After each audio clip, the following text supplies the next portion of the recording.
Асылыш. 9-нчы бүлек. 5-нче фәрештә быргы кычкыртты. Һәм мин күктән ергә атылган йондызды күрдем.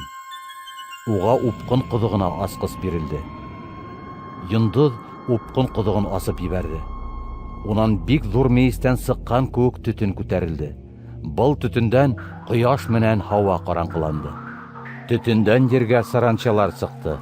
Һәм уларга ердәге саяндарның сагу вәкаләте бирелде.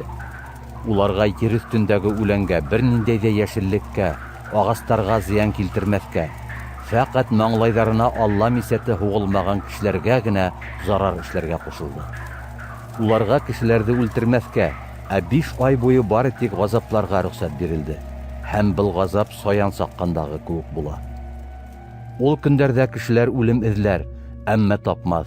Бик нык үлергә теләрдәр, тик үлем улардан касыр. Саранчалар иһә кыяфәте буенча яуга әзерләнгән атка охшаган. Уларның баштарында алтын тажга охшаган нәмә бар. Йөзләре кешенекеләй. Сәстәре катын кызлардыкы һымак, тештәре арыслан тешендәй. Өстәрендә тимер киемгә охшаган күкрәксәләре бар. Канаттарының тавышы әйтерһең һугыш арбалары егелгән бик күп аттарның тояк тавышы. Уның саяндыкы һымак койрыктары ла, койрыктарында каяулары ла бар. Был койрыктарда 5 ай буе кешеләргә зыян килтерү көсе туплангайны. Саранчаларның батшаһы иһә упкын фәрештәһе. Уның яһүдсә исеме Аваддон, грекча Аполлион. Беренче кайгы үтте. Бына уның артынан тагы 2 кайгы килә. 6-нчы фәрештә быргы кычкыртты.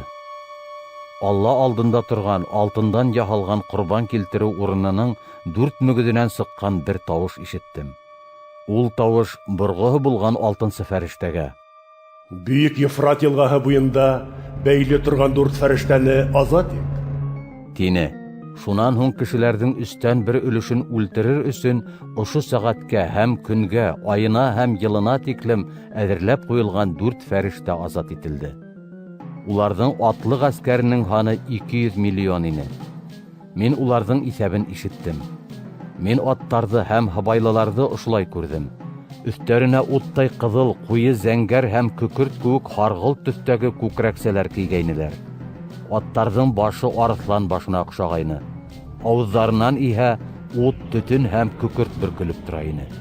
Кешеләрнең өстән бер өлеше уларның авызынан сыккан ошо 3 бәлә казынан, уттан, төтендән һәм күкерттән үлтерелде.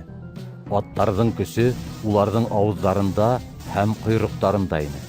Койрыктары иһә йыландарга охшаш һәм баштары ла бар ине. Улар ошо баштары менән кешеләргә зыян килтерде. Ошо бәлә казалардан үлмәй калган кешеләр иһә үзләре кылган эштәргә тәүбә итмәне. Улар шакшы рухтарга һәм күрә лә, ишетә лә, йөри дә алмаган алтын, көмеш, бакыр, таш һәм агач сындарга табынудан ваз кисмәне. Был кешеләр үлтерү, сихырсылык, фәхешлек, урлашудан тәүбәгә килмәнеләр.